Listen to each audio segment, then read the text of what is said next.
Hey there, I'm Steve. And I'm Jen. And we are The Road Less Traveled. And in this episode, we are interviewing Dustin and Nicole Schroeder from Fulltime Families. We will dive into what Fulltime Families is all about and how you may be able to utilize Fulltime Families as a resource when you full-time RV if you have a family. And we've said this before, but we joined Fulltime Families right when we started and Corona was going on. So we didn't have a lot of time to get involved because there wasn't anything going on because it was COVID. So they just started having rallies and hangouts. And so we went to our first hangout, which we'll tell you about at another time. But this is our first time getting to know Fulltime Families and wanted to bring this interview to you. You want to get to it? Let's get into it. So first thing is, what is Fulltime Families? Fulltime Families is a community on the road. So our purpose is to connect other families with families and share resources. And when did it first come to be? It's gonna be two questions. When did it first come to be, and then how did you all personally get involved? So Fulltime Families actually started in 2010. The Travelino family, Kimberly and Chris, they started it. Actually started when they went on the road, and the first main part, of a business was actually a magazine subscription, and it was focused heavily on road schooling, and obviously doing that from an RV and living in an RV. Were they one of the early people who went out, kind of like the Lundys? Yeah, they were one of the first families. 2010, 11 years ago that they went They out. traveled together a lot, so yeah. yes. And they just decided that they wanted to create a community because they were probably by themselves at that point, right? Yeah, there wasn't a lot of other families on the road, and so they had just found this, they wanted to create community to help just like their family and then also help connect other families. So at first it was, just like very few families, and it would be like almost the entire membership could come together in one area for an event. But now we have way over 2,000 active families, so we don't all gather in the same space anymore. That would be an awesome rally. Oh my God, 2,000 people all in one place. Yeah. Well, how did you all get involved? Because you've been on the road 5 years, right? Or 3 years? Yep, 3.5 years we've been on the road. So we actually, the Dinkins family, Jill and Dustin, had purchased it from the Travelino family, and so they were the second owners. And then we had been on a rally with them to Alaska, and actually after they left, we started talking to them about it. They were looking for partners to just kind of share in the workload and get new ideas and fresh perspective and help more hands, help create community faster. And so they were looking for partners, and so we joined them in a partnership in August of 2019. And then in April, so almost exactly a year, of 2020 is when we purchased the other half. So now we're sole owners of both. So you're sole. I didn't know that. I thought there was still some involvement. Okay. And so you took it over in April of 2020? April of 2020, yep. When COVID hit? Yes. So did you have any hesitancy about COVID, or you just knew that it would kind of get back together and people, more people were probably RVing? We knew that it was probably going to be all of our events were canceled then for the rest of the year. But we knew something was going to happen. We were going to probably just be focus on building the online community, building our resources, partnering with other businesses to offer more discounts and just to kind of really build that value in the membership until we could gather again. And so we kind of already knew. We didn't know how long it would be. Ended up being almost exactly a year. The last rally of 2020 was the Madison Family Reunion, and that was the first event that we were able to pick up in 2021. So it was a year with no events. So. And that was March, right? March, yep. Mm-hmm. Okay. So you just had the Madison rally. Yep, and then 2 weeks of sports camp after the rally. What sports camp? So sports camp was a brand new invention. Actually was born in the summertime when we were up in Minnesota. We had a family come visit us, and my youngest played softball through a church league. And while we were there, his friend from the other Fulltime family went to watch the game, and he was invited to play. So they both got to play, and he ended up staying and playing the rest of the season. So it was like 3 or 4 weeks, something like that. And then we went RVing after up to northern Minnesota, and we were on a hike, and me and the other kiddo's dad that were talking about how it was super beneficial. Like, this kid had never played an organized sport before, and I'm like, well, that's what my kids hate the most, is admit they can't play their organized sports. So then we kind of talked about, well, we should do sports on the road, and if we ever get to do rallies again, we should do that. So that's kind of how that was born, and it worked out well. We had 3 different age groups, and that was 2 weeks after the Madison rally. So we did games like baseball and football, like flag football, basketball, kickball, dodgeball. We did yard games like sharks and minnows.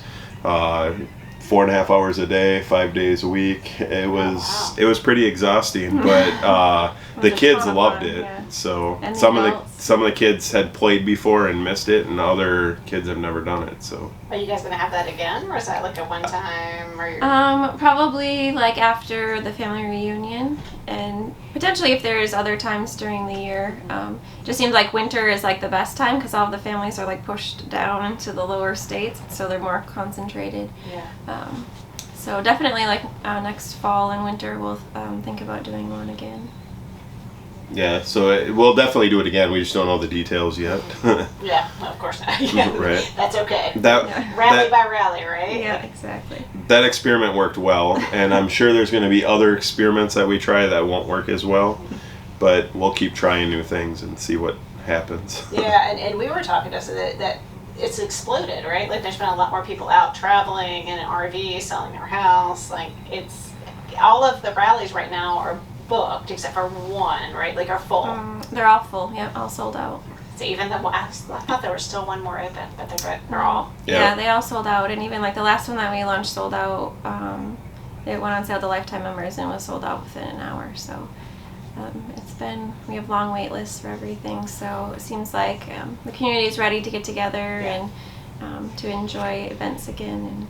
And yeah, the community has been growing a lot. I think it was that whole mindset change of like, people thinking I have to go into work so we can't travel, or like the kids are in school, we can't leave, or I can't be with my kids, that long, like you're not used to it. But I think COVID had really made people rethink things and force them to work remote or force them to school from home. And I think a lot of people just realized, they are capable of, working from home and educating their own kids, and travel just seems to fit like really nicely in there at that point. Yeah. So can you explain what the difference is between, so this was an extended hangout, right, which I liked, 2 weeks. I can't imagine doing this in a week. And then there's a rally, which is different. Yeah. So can you just explain the differences between the types of events? So the rallies were meant to be like bigger, so like more families. They're also like the schedule is busier. So we'll have like coffee talks every morning and like BYOBs every afternoon with, different topics like internet connectivity or trip planning or, wellness on the road, things like that. And then we also usually just have like one field trip, but we also have family sessions, like a morning and an afternoon session. So there's, the schedule is a lot busier for a rally. And then the hangout, we do a little bit more field trips. In the mornings, there's something probably half the mornings, not every morning, and then just one session instead of 2 for the family sessions. So the hangouts are designed to be a little bit more relaxed, and so just kind of hang out a little bit more and a little bit more of that organic relationship building. This is the first time that we have done an extended hangout. So this one was 2 weeks instead of 1 week. And yeah, the feedback has been like everybody loves the extended hangout. The first week is kind of like getting to know people and their names and families and interests and everything. They can use the second week to really kind of build those friendships a little bit more and get to know each other a little bit more. And so Julio was still calling Steve Jeremy for a while, so I think you need that second week just to get people's names. Yeah, especially when you're trying to learn 20, 30, 40 families at a time. Like that second week is helpful for, this is who you are. Right. Those are your kids? Okay. Yeah, exactly. Yes. Well, what do you anticipate in 2021? I know you've got those scheduled, but I guess you anticipate adding some more, but you need some more support. You need people to host them because you can't be everywhere. Yeah. Still trying to make it a camera. He wants you to pet him. He wants to be in the video. Always. So I think for 2021 we want to do these first couple events to kind of figure out, okay, what is the impact on the COVID situation? What is the community ready for? What is safe to do? So I mean, those are all things that we kind of wanted to feel out first before we kind of made those final decisions. So there will be more stuff added in 2021 yet. I'm personally working on a meetup for the business owners branch. That will probably be somewhere in the Midwest, I think, over the summertime. Don't have details. We're still working with some venues. And then we just solidified our plans in January of 2021 for our Mexico rally. 22? Or sorry, 20. Yeah, we're going to go back in time. No, January of 2022. So we just finalized the Mexico portion, but that's one of our Rome rallies. Which what is a Rome? Okay, because we're in, by the way. Yeah. We can go ahead and get our spot. So the Rome rally is more than one location. So when we travel together as a group, so when we'll start in Yuma, Arizona, and then we'll move to San Felipe, Mexico. And then there'll be a second part of that rally where we'll go further down south into the Baja. That will be an even more limited because the fuel stops and the campgrounds, they can only hold a lot fewer people. But it'll probably be around 35 families that will be in the Mexico one. Again, we're limited mostly by space in Mexico, the campground there. And then only probably about 10 to go further down south, down the Baja. Awesome. Yeah, because you got a lot of interest from people that were kind of, and I did hear, it's a little aside, that you were not down with going to Baja. I was not the first time, Nicole no. had to convince you to go. So He's what? a slow learner. I have all of the great ideas. Well, No. I'm on board with Dustin. I mean, I do think that it's a little scary when you think about it, but going with others helps. But now you're good with it. Well, she has a lot more confidence in my driving ability than I do sometimes. She's like, oh, you can parallel park downtown Boston, that's no problem. Hasn't been quite that bad, but she's like, oh, we can do it. I'm like, well, I'm the one that drives it, and I don't know that we can do it. Yeah. But I think the concern in Mexico was safety, and I think that's a big myth. I should subnote that's in the Baja. I have no experience in the mainland of Mexico. So I don't want to speak for that. And I'm not going to say it's unsafe, but I'm unfamiliar with it. The Baja, we never once felt unsafe, and we've been down there twice now. Total of maybe 6 weeks, something like that we've spent in Baja, and we've never felt unsafe. Okay, so how do people, actually, one more question before I ask you that question. What do you see as the future for Fulltime Families now that you've had a lot to deal with? You took ownership, you had COVID, and now you're getting back to the rallies or selling out, so you've got some positive reinforcement that people want it. But have you had enough time to think about like what the future holds? I think more events. As long as people are interested in attending events, we want to just continue offering those. We also are trying to expand our resources and just things that we can offer as far as education for people that are looking to go on the road or maybe a little bit hesitant, to just provide those resources and experiences for them. Fulltime Families is actually partnering with a couple other groups, Crazy Family Adventure and Live Camp Work, and so we're doing like an online summit in May, and so it's another way to just offer educational support for families so that they can ask questions and get their questions answered about homeschooling and internet connectivity and healthcare and trip planning, like where should I go, and what should our routines be, or how do we get downtime, how do we make friends on the road, like finding your community and building that. So I think just giving more offering and just building that value in our membership, and really just focusing on making those opportunities for people to really connect and find their tribe.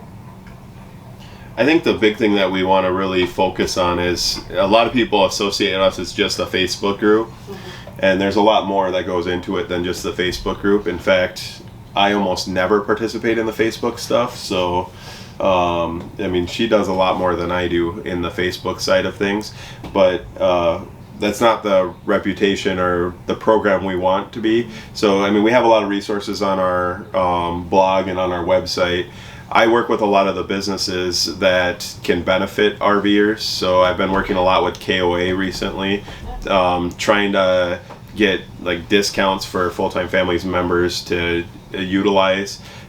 We do have some on our website, but they expire April 30th, so you buy so many days, you get so many free.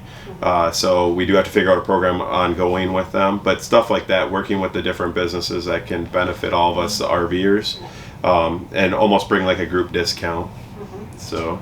Yeah, I mean, when we first joined, it was COVID, so nothing was happening. So we joined, and we're like, You know what? Yeah. yeah, okay. We hope to get. We've always said we hope to get more involved once things start happening. And so, how can people get involved or find out about you guys? Like before they're full time, can they get? Yeah, so we actually have probably about at one point it was like 50% of our members were actually like pre-launch. So we actually really do suggest, we've heard this from a lot of families, even like in Madison too, like to just join before you launch, just so that you can have access to the community and the resources, be able to, ask suggestions, like which bunk model would you suggest, or I have this question about my batteries before I launch, or, do I need solar, all of those things. And then also we have discounts too, so if you're looking at other memberships for like Harvest Hosts or Boondockers Welcome or something, you do get discounts for those through having our membership. So also like, a free membership for escapees if you're going to use their mail service, or lots of different things. So we would suggest that people get involved before you actually do launch. And then also that allow you to like find the community sooner. So we hear a lot of people say like, I wish we would have been plugged in sooner, I wish we would have went to an event sooner, or I wish we would have, like known where the families were. We were lonely for 6 months before we got plugged in or something. So you can find more information at fulltimefamilies.com is the best way, right on our website. There's like a Join Now tab, there's the blog there with all of the information. There's a lot of different recommendations and resources that you can use. And another thing is the Facebook group too. You don't even really have to be full-time forever. So even people that are planning like long-term, like a 30 to 90 day trip, and that's all that they want to do in the RV, even that, there's a ton of beneficial resources even in that short time period, because we're all doing the same thing. We're driving the same roads, we know the routes, we answer the same questions, whether you're driving 3,000 miles or you're driving 30,000 miles in a year. It's the same stuff. So there is a lot of resources even for the people that just want to try it to see if it's something they want to do. So anything you want to add that I didn't ask you? Anything you just want to give a plug for? Or? That's always the hardest question. I know. It's open-ended. Yeah, I mean, I just think like we also do have a big Facebook group, and so anybody can join that. It's just Fulltime Families on Facebook. I'll just ask you a couple questions about, if you're interested in traveling with your family. But that's also a great way to start, to just get to know some people, ask some questions, and see kind of what the community is about. So I would suggest if you're interested in Fulltime Families at all, like that would be a good place to start. Like Dustin said, we're not only a Facebook group. This is just like a little bit of a way to get in and kind of, see what's possible. And then just like check out the blog, and also just know there's tons of families all around the country that are traveling. And so we like to say like you can be as alone or as like socialized as you want. Like we'll go in spurts where we won't be alone for 4 to 6 months. So like there's definitely families all over. You don't have to be alone unless you want to. So yeah, I mean, don't think that you're going to be isolated, or don't worry about your kids being socialized. Like our social life, our kids' social life is way better on the road than it ever was in our regular house. So. Especially during COVID. Yeah. Yes. Yeah, especially then. We were sticks and bricks pre-COVID, and we had 10, 12 friends that we talked to on a regular basis. And by regular basis is you might like occasional meet up for weekends or something. A lunch once a month, or every couple months or? Now we're sitting around bonfires with lots of friends almost every night. So Yeah. I mean, it's So you can choose your level. Yeah, we had good friends of ours that lived 5 miles down the road, and we saw them, what did they see, once a month, maybe. Right. Like, we see them more if we go back, and we'll see them. We've seen them more since we've been on the road because we visit them when we go. Yeah, exactly. Yeah. Yeah, I think one of the big things about this life is just like the convenience. So if we're all like at this event, there's 30 families in the campground together. Like you just walk out your door, walk 10 feet, and you're at somebody else's house, or you go for a little walk at night and you see a campfire. Like you're welcome just to walk up and just say hey. So I think like the convenience of this lifestyle, like in proximity to other families, is just awesome, and that's really like the best social aspect of it, is just people are there all the time. Yeah. And we don't feel so weird. Right. Full-time RVing. Exactly, Right? There's yeah. other people that do the same thing. Yeah, when you're with other people that do the same thing. Yeah. I would also add, for the people that are thinking about it that might be watching this video and they don't own an RV or want to do it but they're afraid to, now is like probably the best time to do it. Yeah, you might pay a little bit more for an RV because of the supply and demand, but it also means you can easily resell that RV and not lose a ton of value. Like pre-COVID, you buy an RV, you drive it for 2 months, you decide, hey, this isn't for me, and you sell it, you take a huge hit. Right now, you can almost do that for next to nothing, because you buy it, you use it for 2 months, you can probably sell it for what you paid for it. So it's low risk, I guess, point of entry right now. Or you can also just rent one. Yeah, So, like like the you're RV thinking share. you might be interested, go ahead and rent one. RV share, outdoorsy are awesome options just to kind of get your feet wet. But we also know plenty of families that started full-time RVing and they had never camped ever. That would be us. We're still on the road. So don't be scared. Yes, good advice. All right, we hope you liked this video. If you did, please hit the thumbs up button. And if you have not already, consider hitting that subscribe button and watch one of our other videos. And in a future episode, we're going to tell you about our experience at the South Padre Island Extended Hangout with Full-Time Families. We'll tell you the highs, the lows, and what to think about or consider if you are considering joining Full-Time Families or attending one of these events. Thank you. That's it.